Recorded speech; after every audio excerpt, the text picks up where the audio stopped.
तो गंगा सागर मेला भारत की सबसे महत्वपूर्ण तीर्थ यात्राओं में से एक। पर सवाल ये है कि क्या ये आज भी उतनी ही मुश्किल है जितनी कभी हुआ करती थी? चलिए इसी सफर की गहराई में उतरते हैं और इसका पता लगाते हैं। पीढ़ियों से चली आ रही ये बंगाली कहावत गंगा सागर तक पहुंचने की मुश्किलों को बताती है। जरा सोच कर देखिए, उस जमाने में जब आने जाने के कोई साधन नहीं थे, तब ये सफर कितना कठिन और जान जोखिम में डालने वाला रहा होगा। लेकिन आज 21वीं सदी में जब हमारे पास मॉडर्न ट्रांसपोर्ट के इतने सारे साधन हैं, तो क्या ये कहावत अब भी उतनी ही सटीक बैठती है? आइए देखते हैं कि कैसे आज की सुविधाओं ने इस सदियों पुरानी मान्यता को एक तरह से चुनौती दी है। तो चलिए इस मुश्किल माने जाने वाले सफर को एक आसान और मैनेज करने लायक यात्रा में बदलने वाले सबसे सही रास्ते को समझते हैं। शहर से लेकर सागर तक इस सफर के हर पड़ाव के बारे में बात करते हैं। देखिए, ये जो मुश्किल होने वाली धारणा है वो उस जमाने से आती है जब तीर्थयात्री कई कई दिनों तक पैदल चलते थे। लेकिन आज ट्रेनों और गाड़ियों ने सफर का पूरा नक्शा ही बदल दिया है। हकीकत अब बहुत अलग है। अब तो देखिए, इस पूरी यात्रा को 4 बिल्कुल सीधे साधे आसान स्टेप्स में बांटा जा सकता है। अगर सही जानकारी हो तो ये कितना सरल हो गया है, बिल्कुल एक पहेली की तरह जिसके सारे टुकड़े अपनी सही जगह पर हैं। और जरा इस पर नजर डालिए, ये यात्रा कितनी किफायती है। जो मुख्य ट्रैवल का खर्चा है वो तो सच में काफी कम है। हाँ, ये ध्यान रखना जरूरी है कि मेले के पीक टाइम में भीड़ की वजह से ये किराया थोड़ा बहुत बढ़ सकता है। तो एक के बाद एक पड़ाव पार करते हुए हम सागर द्वीप पहुंच गए हैं। पर आगे क्या? चलिए इस यात्रा के आखिरी यानी अंतिम चरण को देखते हैं। फेरी से उतरने के बाद भी सफर अभी खत्म नहीं हुआ है। जो मुख्य तीर्थ स्थल है यानी कपिल मुनि आश्रम, वहां तक पहुंचने के लिए द्वीप पर लगभग 30 किलोमीटर का रास्ता और तय करना पड़ता है। लेकिन इसकी कोई चिंता करने की बात नहीं।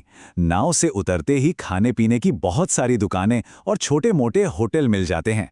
तो आगे की यात्रा से पहले थोड़ा आराम करने और तरोताज़ा होने का पूरा इंतजाम है। और अब इन सभी पड़ावों को पार करके हम अपनी मंजिल पर हैं, गंगा सागर मेले के पवित्र मैदान में। यहाँ की हवा में ही एक अलग तरह की आस्था और ऊर्जा महसूस होती है। सच में इस मेले का जो सबसे बड़ा आकर्षण है वो है पुण्य स्नान। ये मकर संक्रांति के दिन होता है और इस एक दिन में ही लाखों भक्त यहाँ गंगा और समुद्र के इस पवित्र संगम में आस्था की डुबकी लगाने आते हैं।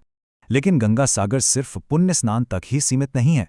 कपिल मुनि आश्रम से लेकर यहाँ के हलचल भरे बाजारों तक कई महत्वपूर्ण आध्यात्मिक और सांस्कृतिक जगहें हैं जो इस मेले को और भी ज्यादा खास बनाती हैं।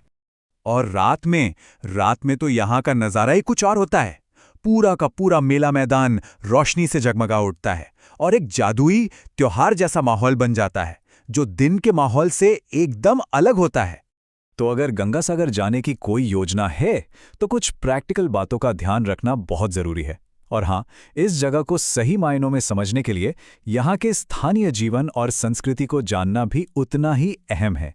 देखिए, रहने के लिए मोटे तौर पर 2 ऑप्शंस हैं। एक तो भारत सेवाश्रम संघ जैसे सामुदायिक आश्रम हैं जो बहुत ही किफ़ायती पड़ते हैं, या फिर थोड़ी ज़्यादा कीमत पर प्राइवेट होटलों की सुविधा भी ली जा सकती है। पर यहाँ आने वाली लाखों लोगों की भीड़ को संभालने के लिए जो इंतजाम किए जाते हैं वो वाकई अविश्वसनीय है।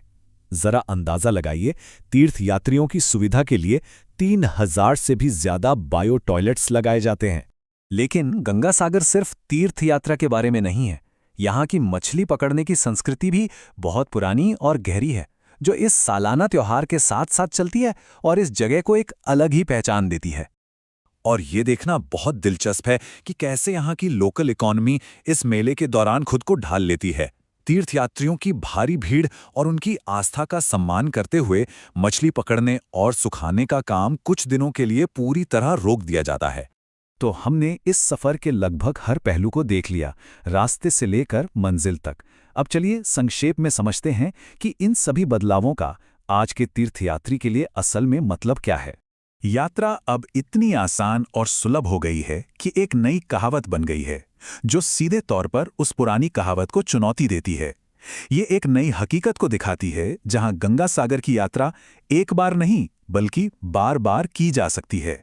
तो असल बात यह है कि बेहतर इंफ्रास्ट्रक्चर ने इस प्राचीन तीर्थयात्रा की पूरी तस्वीर ही बदल कर रख दी है।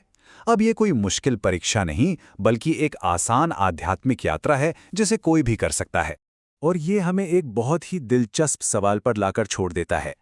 जब बहुत ज़्यादा मेहनत और मुश्किलों वाली कोई यात्रा इतनी आसान और आरामदायक हो जाए, तो क्या इससे तीर्थ यात्रा का असली मतलब भी बदल जाता है? इस पर ज़रूर सोचिएगा।